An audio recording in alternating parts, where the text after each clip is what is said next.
Hey, Mike, how you doing? Fantastic. How you doing, Brian? Good, good. Well, this has been a long time coming. We've talked about doing a podcast and for what, a year? Probably. Year and a half? Yeah. Yeah. Yeah. So this is great to get it started. And so I thought the format that we can do is just going over a few questions about your background, my background, and we'll take like 2-3 minutes each one. And this is going to be just a good fun time. So you up for that? Oh, absolutely. Yes. All right. Excellent. So tell me and the listeners a little bit about your business background, what you did that led you into the nerd field of consulting. And you're going to start with nerd already. All right. Yeah, already. We're going to get right into it, Yeah. Take off the gloves. Yeah, so I've been lucky. I've been in the corporate world for 30 plus years. 95% of the time was working with family-owned businesses in the probably $50 to $300 million range. So pretty decent sized businesses. A couple of those had been acquired by larger companies, but really was in that family-held business environment, which is very unique. Right. The majority of my time was spent, I call it on the side, delivering the brand promise. So operations, supply chain, product development, those kinds of things. But I also had time interim as a president of a company, VP of sales, VP of marketing, those kinds of things. So worked my way up through typical hierarchy in those businesses, and then ended up in the executive office for about 20 years. Where was that, Mike? Pardon me? Where was that? At two companies. One was a company that was in the K-12 education space. So it was really unique because it originally was a library company. So everything that needed for libraries except the book. And then they moved more into collaborative learning environments, which is very cool. And then the last one was very similar, K-12. And it was, but it was all around the curriculum. So from raising frogs, for dissection. What? All the way through, curriculum support items. So I think the big takeaway. So wait a second. Let me just get this straight. So in your past life, you were a frog butcher. Well, no, I was no. You know how they say frogs, taste like chicken, right? If you ever had frogs, you tasted them. You were the taste tester. No, it was a very unique company. That was the last place. But I would say the one thing, actually two things that were in common across all these, which I think was part of being privately held. One was respect for the coworker, and I would say investing in development of the coworker. And then two is continuous improvement. Now, for those that are familiar with lean, those are kind of two of the big pillars of lean. So although these companies didn't say they were lean companies, much of what they did really supported those two pillars. And why don't you just, without us going down a huge rabbit hole, give a lean definition of lean? Oh boy. It really is. If you think about it, if the one premise is when you talk about continuous improvement, why do you do that? You're trying to create value for the customer, right? Mm-hmm. And the concept of lean is how do you increase that flow of value? And so a lot of times you'll hear companies are taking waste out of their value streams. I've always gone back to saying there's value streams. A lot of what we're going to talk about today there's a lot of things hidden within businesses that we want to try and get exposed or visible.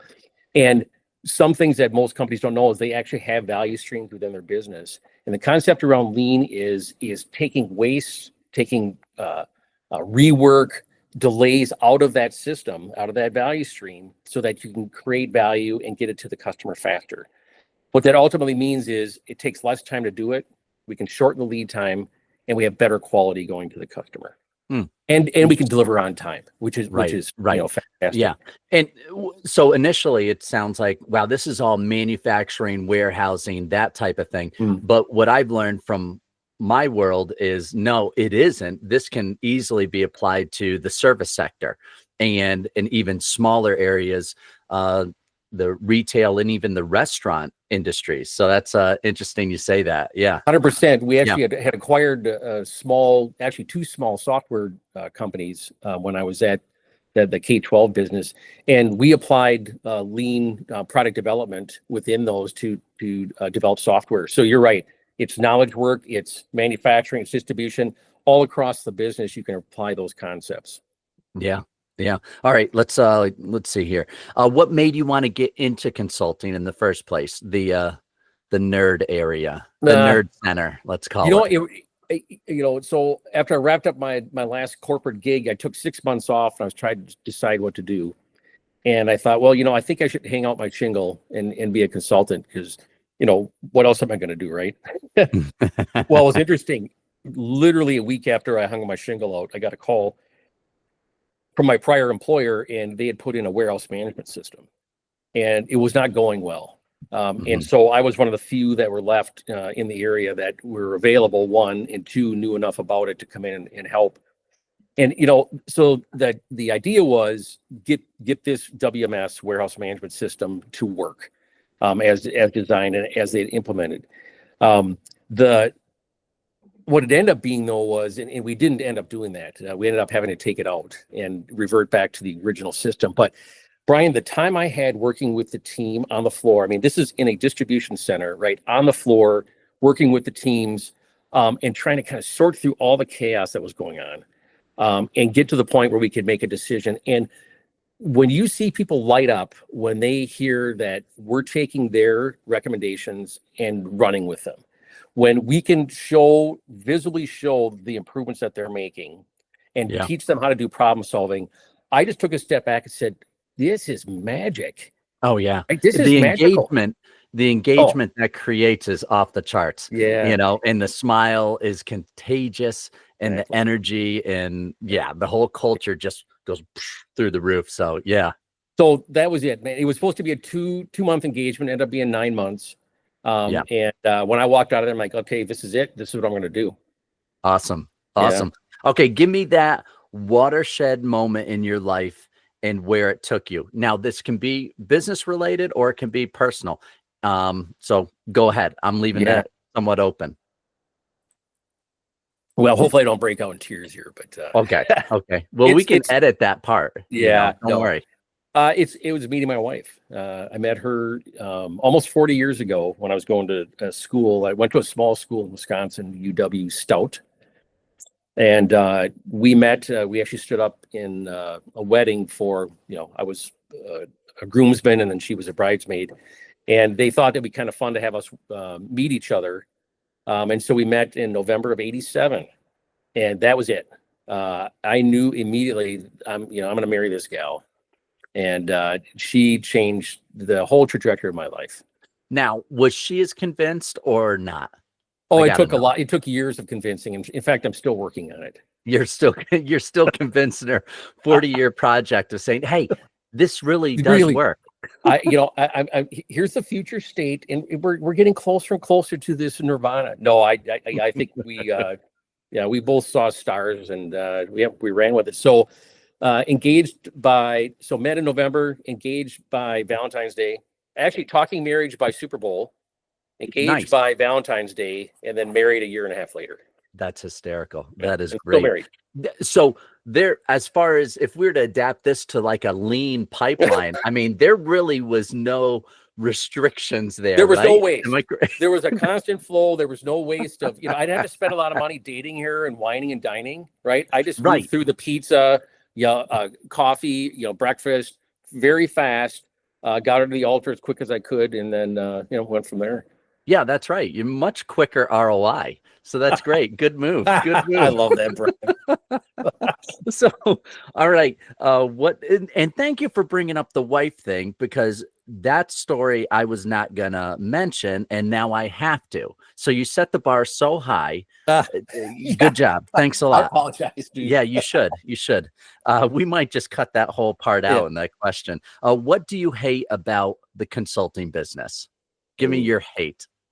So it's a combination of two things. One is the whole billable hours thing, and I've seen it, since my early days. So it's, we're going to bill you by the hour that we work, right? And then on top of that is you never know what the future state is, and they never really tell you that beyond where we're taking you, there's 4 or 5 more steps, and you're gonna have to bring me back in to really get the results you expect. And so I think that's terrible. Anytime you come in on an engagement, you should be able to walk out after that engagement and know that you accomplished exactly what you were going to do, that there was a multiple ROI based on the investment they made in your time. And that project is a standalone and can continue in the future providing value to the company. Yeah. Versus, absolutely. oh, hey, Mike, we got this far. Oh, yeah. Well, see, the next part is this other program that I have, right? Yeah. And then there's another program. And so those things always bothered me. So I try to make my engagements a standalone, right? It creates Right. its own value, and you Yep. can run with it. If you decide to bring me in to help in another Yeah. area of the company, great. But it's not because I didn't create value in the first place for you. Absolutely. Yeah. The old, I call it BNF, bait and fish, you know? It's like, oh my goodness, what is going on here? You just, before you know it, you're in neck deep on that. So, Right. okay, let's see. What do you do differently in consulting? And it probably has to do a lot with what you hate, because a lot of times that motivates us in that direction. So real quickly, what do you do differently? Well, I think there's 3 things, Brian. Number one is I try to make work visible. As I mentioned, there's a lot of activity in a business, the value streams, the culture, strategy that is, I would put sort of in the metaphysical world, right? You don't see them. They're not written down anywhere. And if they are, they're in binders that are 4 inches thick sitting on a shelf. So I want to try and bring that out and make that visible. To make sure the work is pointed at a North Star. Mm-hmm. And what you find in a lot of businesses, they don't even have a business plan written down. Right. So if you don't have a direction you're taking your company, right, you bring me in, what are we pointing our efforts at? Why are we doing in the first place? And so sometimes just bringing that together, which means kind of sometimes stepping back and saying, Brian, you and I know, right, the one pager from Business Made Simple, right? A simple document that really encapsulates the mission of the business, 2 or 3 economic objectives, critical actions, and then behaviors that you're looking for in your team. That simple document becomes the North Star. And then I can say, when I come into improvement, it's always thinking about that one pager. And you can build from there. Absolutely. 100%. Yep. And then I think we kind of complicate things too much. I mean, without me jumping in too much, but that's what I hated about the consulting field, was everything had its own dictionary of terms that were meant to confuse and muddy the waters. And I'm like, wait a second, I'm just here to help. Right. It was interesting as we went through, and we'll talk about this at the end, but as we walk through the Business Made Simple framework, which I love because it's so simple to understand. I used to be, you grab onto something, go, this is the only way to do this. And I'm going to teach you how to do this. Versus you come in and say, let's do a diagnostic. Let's figure out what's going on. Right. Do you have, some people use EOS, right? Some people use BMS. Some people have nothing. But rather than coming and saying, I've got something for you and it's the perfect fit, it's like, I know you have an operating system. I know you have a strategy. It may not be written down. Do you have a preference? Let's write it down. Let's write down your strategy, your one. Yeah. Do you have something? No. Well, are you a visual thinker? Do you like to be more, do you want to write it down? Do you want to draw pictures? Let's do that. Let's do that as a team. And then say, for now, that's what we're going to say. There's our North Star. And it will change, guaranteed. Right, Brian? Right. Because the biggest thing is, oh no, here, this is my way of doing it. We're going to get your company 15, 20, 50, 100 people to fit into that little box that you have created, your world. And you're like, guess what? You're going to pay me for it. It's going to work and it's going to be sustainable. Yeah. Come on. Really? I mean, you want that all to happen and everybody to play in your sandbox? Come on. The other thing, just a quick anecdote too, Brian, is with consultants. And I learned this early on too. I always say, watch who has the marker in their hand. So I'm a whiteboard guy, right? Yeah. Now it's, some have gone to digital. Of course, there's a lot of things Now online. you'd be proud of me. I got a whiteboard right behind me there. Of course you do. Of course you do. Yeah, but I used permanent marker the first time I used it. So, they love that. In fact, what they typically do is send permanent markers with the whiteboard to destroy it every time you use it, so they become disposable. Right. Yeah. But the deal was, whoever has the marker in their hand, right, that's who has the knowledge. And if those consultants aren't imparting knowledge on the team, and the team's not up there actually doing the work with their marker in their hand, with what becomes their framework, this will not stick, right? You walk out, the expertise walks out the door, the knowledge walks out the door, and they're kind of back to where they were, maybe a little bit further ahead, versus they created this framework with your help, but they own it. They drafted it, they drew it, whether it's on a whiteboard or online, doesn't matter. But it's their creation, and it's not our creation. We're just a guide. We're helping them do that. Yeah, one of the I think back to my retail days, and one of the first guys I ever learned to bought a DVD and CDs way back. I'm dating myself now.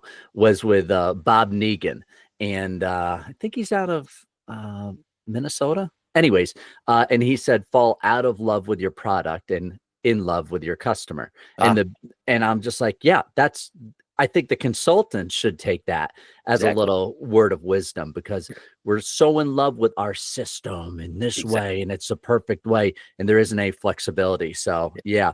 I just say one more go ahead. The difference is creating, or I shouldn't even say creating, increasing engagement. So from a consultant's perspective, is increasing engagement while developing leaders. And so when you come in, a lot of times I'll say, well, hey, do you have a leadership development program? Do you have engagement? I'm like, if we do this right, you'll get all of that, right? You will see a higher engagement from your team, and you will see your leaders developing, because we're teaching them how to do things, but then they're applying that knowledge right away. Right. So we're not going to sit in a classroom for 3 days and sit and listen to, just a bunch of blah, blah, it's kind of like the Charlie Brown cartoons, right? Right. It is, we're going to talk to you for an hour or two at best, and then we're going to go out and start using that right away, and start using what they just learned, and I'll start applying it. And if you do it that way, I call it drip training. You do drip training and then apply it immediately, right? You will see significant improvement, one, in retention of that information, but two, you'll start to see engagement from the team, and you'll see your leaders becoming developed, becoming better leaders. Right. And you see the improvement process, the timeline required for the improvement process truncate, because all of a sudden, immediately, it's become from theory going right from the classroom to the lab room, so to speak. And that makes a huge difference. Yeah, that's great. Good. Well, let me flip this on you. I want to make sure I get you. Hit me. All right. So let's start. Hey, I'm going to start with your watershed moment. And even though you're mixing it up now, you're going to mix up the order on the wife card. So now what are you going to do? Oh gosh. Well, obviously, my wife can shoot. And I've made that very clear. I've told you that before. And you can't outrun a bullet. And so she, obviously, that was a watershed moment. I think, ironically, the watershed moment that I had was literally with water, and that was 6 weeks before we were ready to get married. My family and I got trapped in Hurricane Irene, and that was literally a watershed moment, because we all thought we were going to die. I was in the retail business at that time, and our 100-year-old store started to give way and literally move off of the foundation and shift, and we had to jump and swim to a shed, and actually with the dogs, put them in a stock tank and dragged the stock tank behind us and floated it, and climbed up on a metal roof shed and stayed there while we saw our, I guess you could say, life, but really it was just belongings float away. And that was August 28th, 2011. Wow. So That was the same time that I had just taken out a loan to open up my first business, retail business, next to a Walmart and a Lowe's, and compete against them. Wait, hold on. And What did yeah, you just do? yeah, that was another thing. We talked about that. And that's I got this crazy idea. Um, Back in 2009, I won the Young Retailer of the Year award with the National Hardware and Paint Association. And I asked a bunch of these other guys that I knew were much smarter than me, hey, what would you like to do? What would you love to do? What are you afraid to do? But if there was no issues, what would you try doing? And they're like, well, we'd love to open up a hardware store next to or right in the shadow of a Walmart and a Lowe's. Well, I found an abandoned hardware store, ironically, uh, bordering a Walmart and a Lowe's parking lot. And I finally found a bank after 3 months that would loan me the money. And so I did that and got that going. And then that was May of 2011. And then, June, July, August, 3 months later, 3.5 months later, we're swimming. And so anyways, an amazing thing happens when you think you're going to die and you don't. Yeah. Everything else comes into perspective. And I'm like, oh, and I'm sitting up on the shed. And if we slide off the back of it, we're goners. If we go to the right, we're okay because the building is still kind of funneling the water away. And my mom asked, well, what are we going to do? She's in tears because she sees everything going away. I said, oh, what we did, 3 months ago. I took a risk.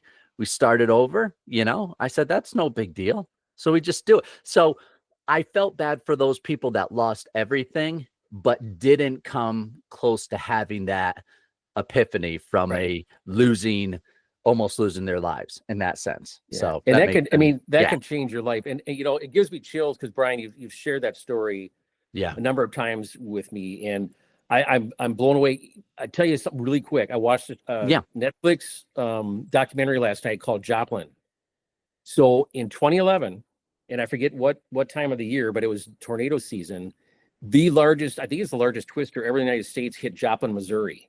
Yes. And they had first, of course, this is 2011. So, right, everybody had phones, and there were some storm chasers. They were like high school kids that kept their phones on while this was happening. Wow.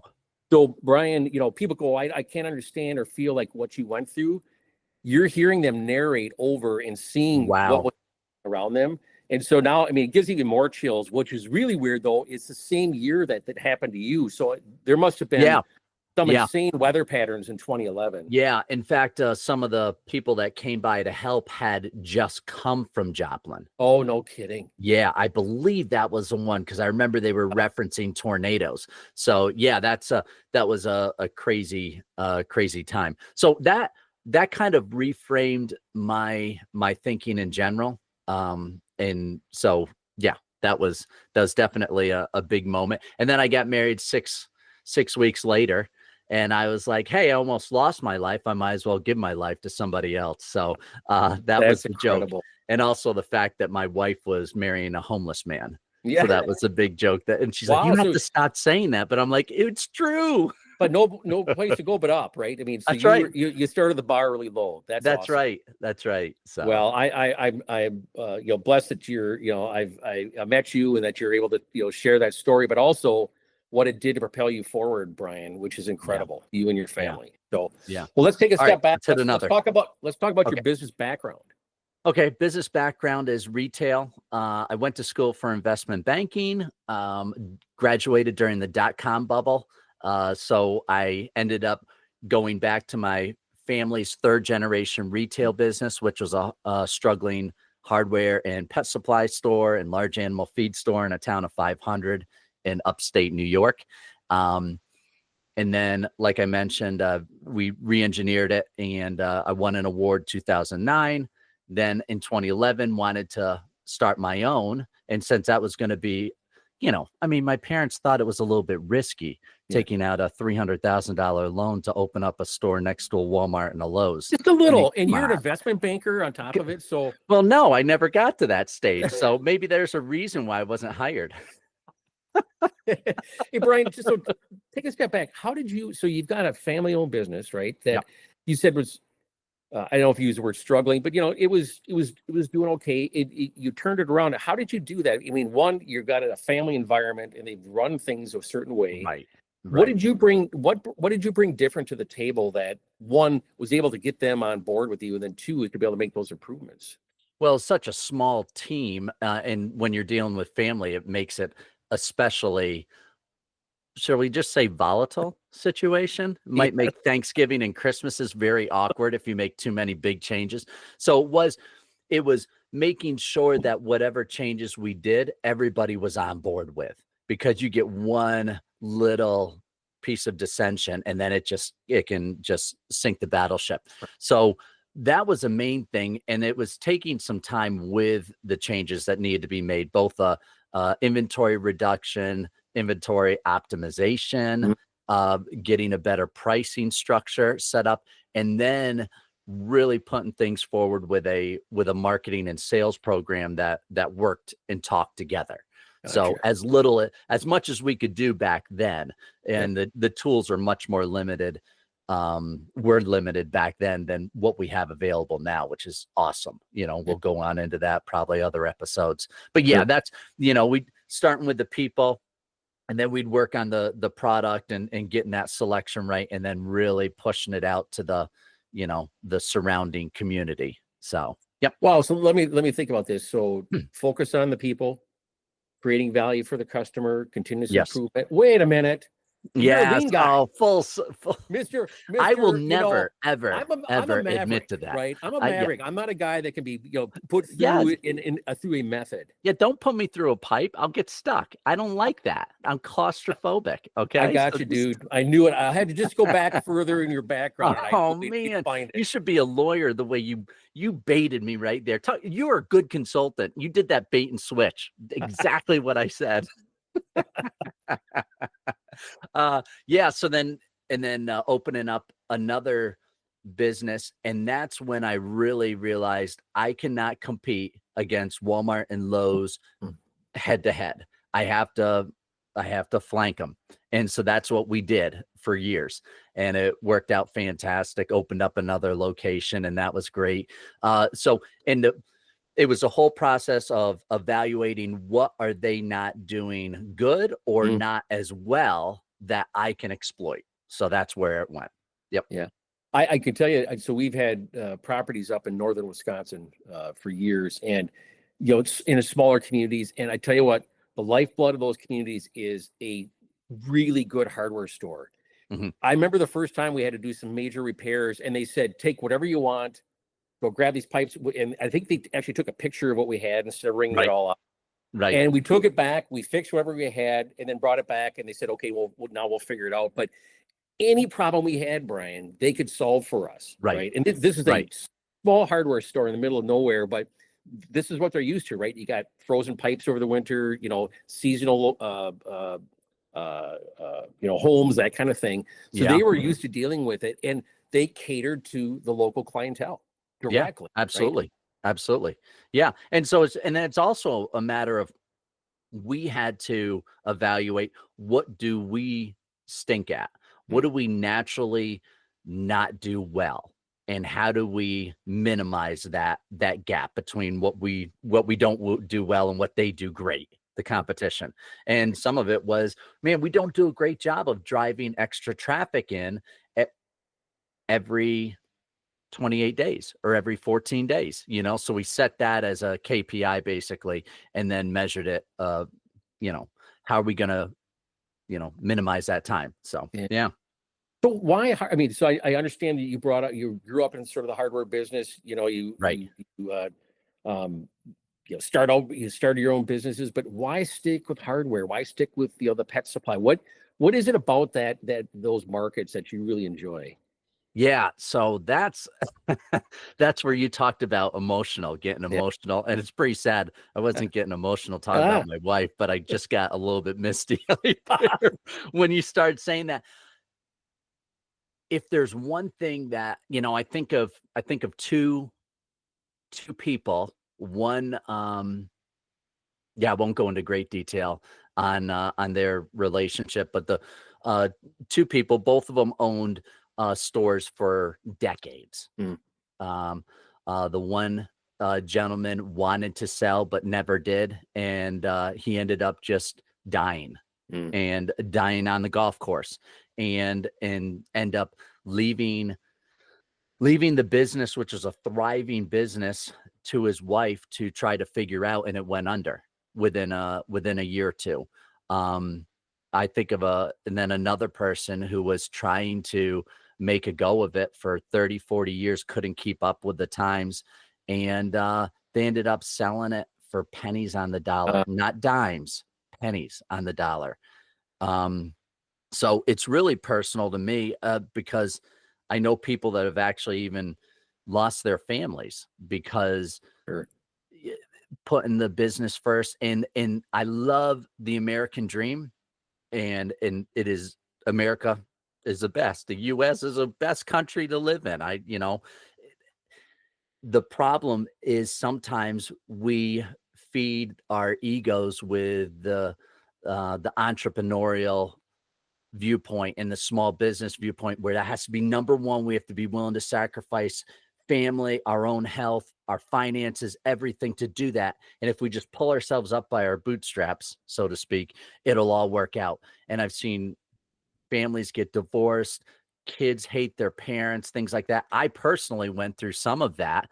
Thankfully, my wife and I were able to you know circle the wagons and make it work and be like, wait a second, there's something more to this. But my kids hated me for a couple of years because they never saw me. And that's what pushed me more into the consulting field, because I was like, this shouldn't be this way. You Yeah. shouldn't have to sacrifice your life, your health, and your family for something now that you're going to give to them in the future that they're going to end up hating Yeah. and Well, being let's resentful. well, So let's follow yeah, through on that. You just segued into getting into consulting. So what kind of got you right, steered more towards into that versus, starting another store or, right. going on that path? And it really was that. It was my frustration with the any consultants that I could see. Mm, Now, I'm sure there's great consultants out there, but the only ones I could really get in touch with were ones that were either too number one, they were either too expensive, they were too much of a they had their blinders on. It was like we were talking about, everybody's got to play in their sandbox and use only their tools. And so you're fitting things to them, and they were expensive. And the big thing I didn't like was there was no thinking outside of their scope. They were mm. so specialized every time. And as a small business owner, a retailer especially, I was like, I don't have just one problem. Are you kidding me? I've got like 4 or 5 here. So if you tell me you can solve this one problem, chances are it'll manifest itself in another area Oh, that yes. I wasn't able to foresee at that time. And then really I'm just more frustrated because yeah, that one's minimized. But so that's what really got me into it. It was more the frustration of seeing what has happened and then experiencing it on my own and being like, wow, what happens if we can flip the script, so to speak, on this? Yeah, yeah. So what does that look like? What does flipping the script look like? What do you bring to the table, Brian, in your, you know, and it's interesting because you were already doing almost internal consulting with the businesses, your parents' business, your own businesses, right? So you're Mhm. working on the business, which a lot of people don't do. So then you talked about, you easily were able to talk about what you don't like about what Right, other consultants are doing. right. So what, tell me about your business, your consulting. What's different with you in Yeah. your Well, approach? well, for me, probably one of the biggest issues uh, that I like to handle right off the bat is, all right, what's the number one problem? First of all, let's find out what is top of mind for you. I always ask the question, what is keeping you awake at night, Mm, either with a dream or with a nightmare, right? So it's either wow, I got this aspiration that I can't attain to, or I got this problem that I can't get rid of, you know. Now, if it's a family problem, I'm not going to go there. No, we're not going to deal with family problems. But if Sure. it's a business problem, then we're gonna evaluate it. And then it's fitting in the solutions as it goes according to that main problem. Typically, they tend to be the most stressful areas. When I interviewed other retailers, restaurant owners, small business owners, they tend to be in the areas that are either immeasurable or extremely tough to measure, because those are the ones that just stress them out. They're sort of just always in the dark, you know, and it's keeping them you know, frustrated, and it always creeps up on them when they think they've got everything handled. So typically that revolves around their employees and employee engagement, things like that. Right. Or it deals with their profit pipeline, or if they got those handled, more than often, like you said, man, small businesses don't have a strategic plan. Mm. And rightly so, because anybody that I have seen that sells that song and dance, it's so expensive, it's so complicated that they forget, is this able to be applied and actually put right into our business? Right? I mean, if you have a plan but you can't execute it, or or you can't sustainably execute it, and that's the biggest thing. Yeah. What good is it? Right. Yeah. Yeah. And there's a lot of press around that right now, Brian, of course. And when you say strategic plan, some people roll their eyes back in their head, right? Yeah. But what that really comes down to is you make a series of decisions about your business. That's a strategy. Yes. And then you have a plan to essentially test that hypothesis. Are those decisions the right decisions? And then there's the execution. And so to your point, coming in saying, do you have a strategic plan? Most people are going to say, I don't have that. But if you ask the right questions, which I know you're very good at, you start to suss out, well, you've decided what market you're going to be in. You've decided the offering that you have. You decided the type of customers you want to cater to. Those are decisions. That's part of your strategy. Absolutely. So now let's talk about how you want to move that forward, right?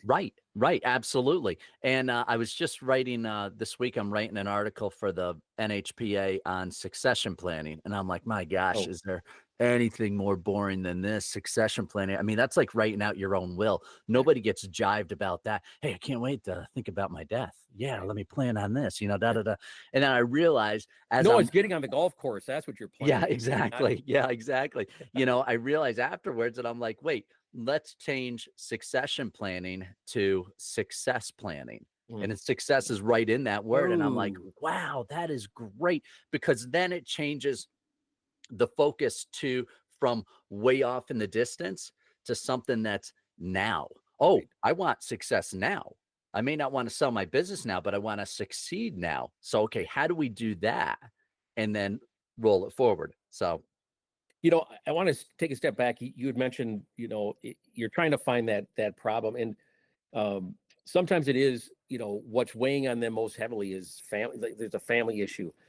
Boy, Brian, I have found more and more, if you can, and that may be very true, but especially with small businesses, they're not that separate from each other. yeah. So if we can solve the problem in the business, if we can help that business owner and that team understand how to move that business forward successfully, that takes a lot of pressure off, and that actually can help the home life. Right? Yes, you can actually. Yeah. Yeah. So although you say I'm staying away, it's like, I'm not a psychiatrist. I'm not, I'm not licensed to do that. But I have found, though, and I'm sure you have too, Brian, that the more successful we are in helping guiding small business owners to be successful, that changes a lot of facets of their life, including their home life. Right. And it is about changing their own life, changing their family, and then changing their world. So the world and they're like, oh, world, how am I going to, your world, the people that you touch in and outside of your family. If you can't get yourself in shape or your family in shape, you're not going to be able to properly serve and touch the world, which is what we want to do inevitably. Yeah. Sure. So no, this is good. All right, let's see here. tell me, Mike, where and when we met. And let's talk about that, and we'll close on that one. Yeah. So we met actually it was a little over 2 years ago down in Nashville. You and I, and I think there were 40 of us that joined together for I think it was the first cohort of live training for Business Made Simple. Yeah, which was put out by Donald Miller. Donald Miller, right. Yeah. And the book was just going to be published. The certified coaching program is what we joined, and we spent, I think it was 2.5 days down in Nashville. And somehow I think you and I sat, I think, close, I don't know if we were right next to each other, but we sat close to each other. I think I was right in front of you. Yeah. And and then you'll met a couple other fantastic people, and there's another gentleman that we stay in close contact with, Lance. Oh yeah. Who and boy, if you want to talk about complete opposites, the three of us are like it's insanely different, which makes a lot of fun. And it was funny because I remember going out to a barbecue dinner. Yeah. Remember that? Yep. And of course, Nashville, you're gonna go out and have some good barbecue. Had a few without a beers. doubt. But boy, we made a connection, and I don't know what it was, Brian, but and then we were lucky enough to then meet again a year later, Yes. down in Nashville again, for their, I think it was like their national meeting, Their summit reunion. Yeah. Yep.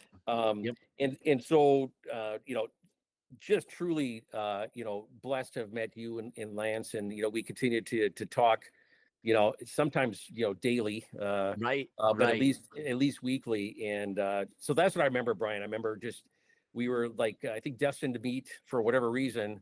That's great. And now we are, like you said, 2 years later, and we're finally doing a podcast together. Yeah, and it's so great to do a podcast that I don't know, maybe one or two people are listening to. At least two, right? I mean, we got to figure our wives are going to listen, right? I don't know. Wife's got a short. We have to make this all. You'll make sure that my wife does. We have to make them TikTok videos, and then she'll watch it. That's it. Well, this is great. I look forward to plenty more of these, and this is going to be a good time. And the format really is going to be where we're going to handle one question that's either submitted to us or we ask each other and try to stump each other on it. And then I will either be the Maverick, and you will be what would we call it? The method man. The method man. The method man, the methodical. Yes. And then if I happen to get into that, if I get stuck in that lean pipe or whatever, then you can be the Maverick and pull me out. Okay. So, but it should be good. We're going to have some good topics, and we'll go from there. So thank you.